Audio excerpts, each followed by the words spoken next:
If it wasn't for Jay Killer, I probably would have gave up doing these voiceovers and recording these events on Onmyoji. Because when I looked at the numbers my videos get, I was like, why should I even continue uploading these? I can barely get a like or no like at all on the videos. Like, no, not that many people helping me get seen in the algorithm. And usually I upload 4 Onmyoji videos, then I upload 4 Fortnite or some other game. And because I get more views from my Fortnite videos, just a little bit, not a lot. But yeah, thank you, J Killer. At least I know I'll always get one view on my videos. So, y'all might want to check out his music on his channel. And his channel is at J Killer Music. So, if it wasn't for him, anybody that's interested in these voiceovers for Onmyoji, it wouldn't be possible if it wasn't for him. Because I was seriously gonna give up. I was like, ain't nobody checking for my channel. But at this moment, I'm just doing it for him because he told me that he does watch the videos. At least if you're not going to finish the video, at least give me 1 minute. Like 1 minute for your view to count on the video. But anyway, let's jump into this last story and then I will upload the record names because after a month or two, all of this will be gone and you won't be able to see it set up like this ever again. You'll have to go to someone's YouTube channel, hopefully mine, and then you'll be able to see how Radiance Rising went. And I'm very behind schedule, and eventually you'll see Forever Moonlight. Well, let's jump into it.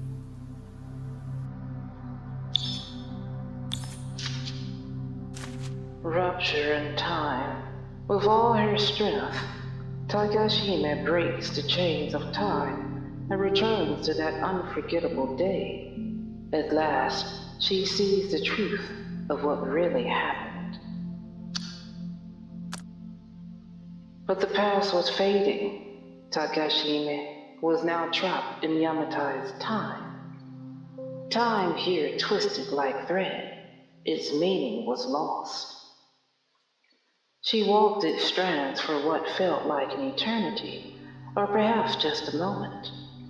But she had grown used to this lonely path long ago.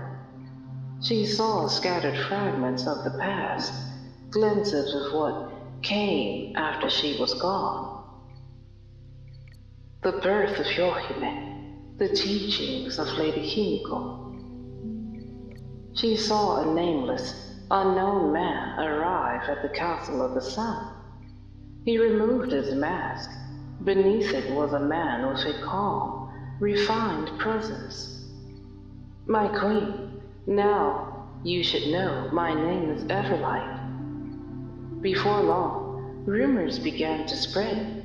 Before Lady Himiko became queen, Lord Everlight had once protected her. And Himiko addressed him as warrior.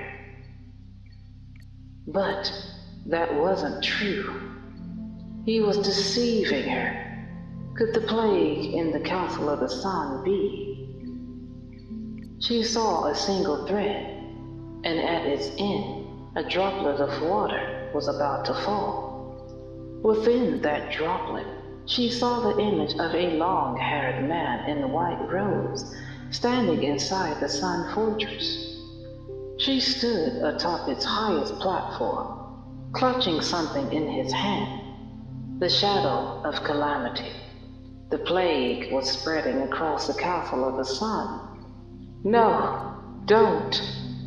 She no longer had the moonstone within her. All she could do was rely on herself, reaching for that droplet that seemed so close, yet always just out of reach. She raised her completely drained moonlight glaive and struck at it with all her might. And at that moment, time began to move again. The strength within her started to wither.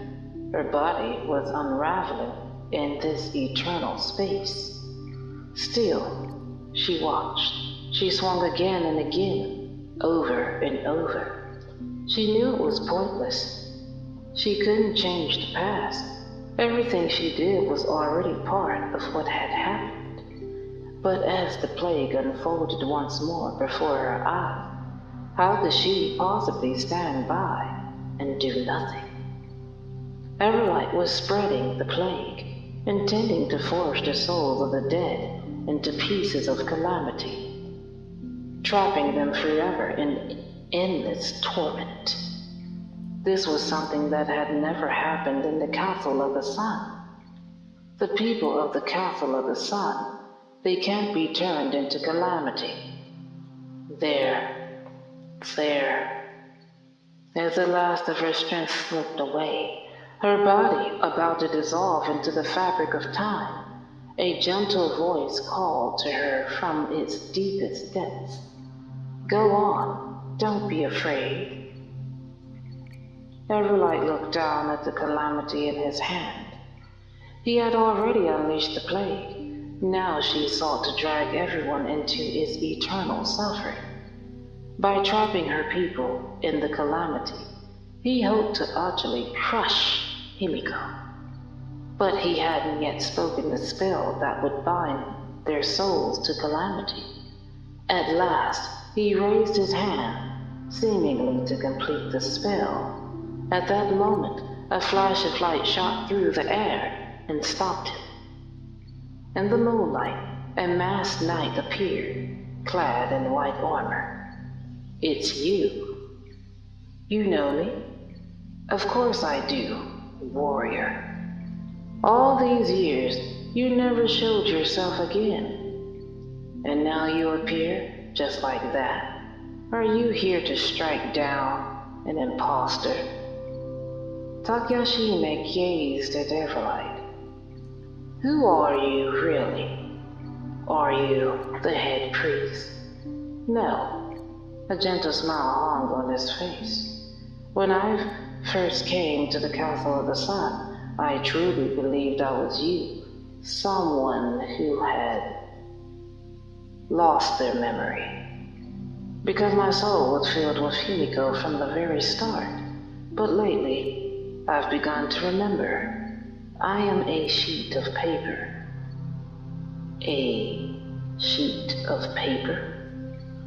I am a torn page from that ancient book, filled with the memories of the head priest and Himiko. Every moment of affection and comfort between them. Later, someone added bits of your own past with Himiko, and I was bored. I gained a soul of my own. I remembered only Himiko and pieces of truth mixed with fiction. At first, I only wanted to find out where I came from, but now I've fallen in love with her. Isn't it ridiculous? A piece of paper gaining a will of its own, even mistaking itself for the real you. Is that why he convinced Kamimai to do his bidding? They're both sheets of paper.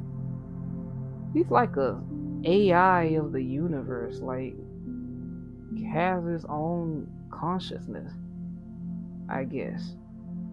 Unless he placed a spell on himself to make himself forget so that his plan can go forward, and then at some point in time he remembers everything, like Light Yagami from Death Note.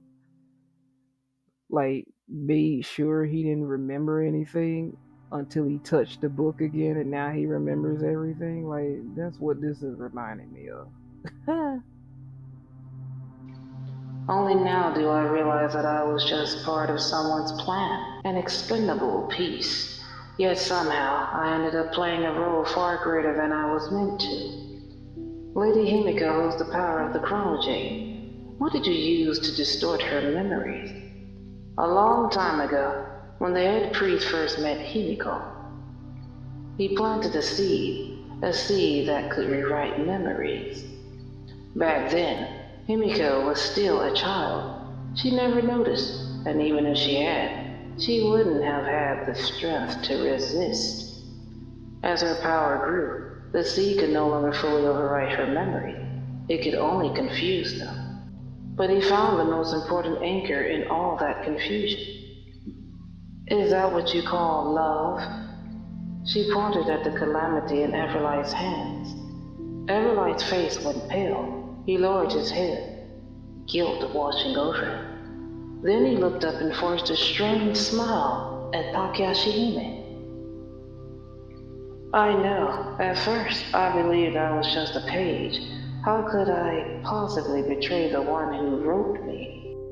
Okay, so he is like made up by a Shiodorman, and the Shiodorman is using one of his creations from like the dark magic that he's using or whatever. But when I saw the bodies, when I saw Himiko falling apart, I knew. I had committed a sin that could never be forgiven. I won't hurt her. I never wanted to hurt her. I just... Before Takashime could react, he swallowed the shadow. The power of calamity erupted inside his frail body. He knew he wouldn't survive. He and calamity would be destroyed together. In his final moment, he looked at Takashime. Maybe, just maybe, Himiko would never learn the truth. Or if she did, maybe she would feel the tiniest bit of sorrow for him. Would she? The power, dark and vile, began to consume him. His eyes turned pitch black. He fell. A pitiful soul. But I can't forgive anyone who brought harm to the Castle of the Sun. She knew she didn't have much time left. The other Yohime, her counterpart in this timeline, was beginning to reject her presence. She turned toward the tall throne and gave her final, solemn bow. My queen.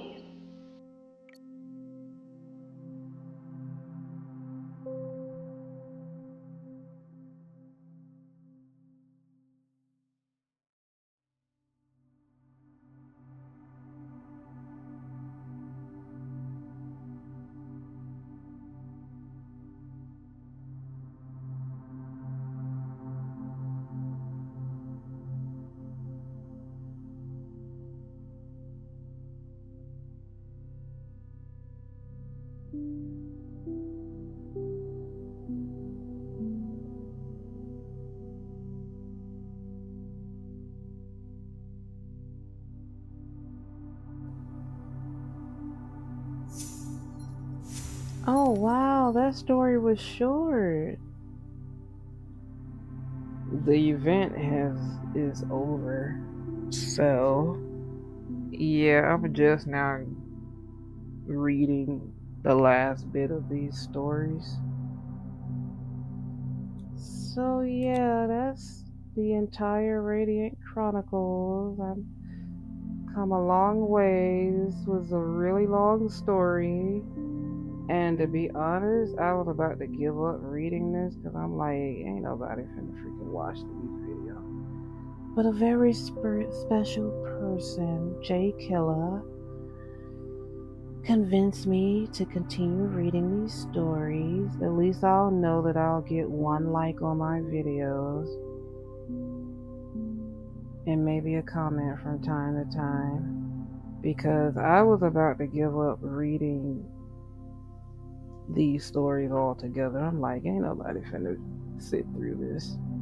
But at least I know one person will always watch these Onmyoji videos, and I'm trying to get him to actually play this game. So thank you, Jay Killa, for convincing me to continue reading these stories. Bye bye.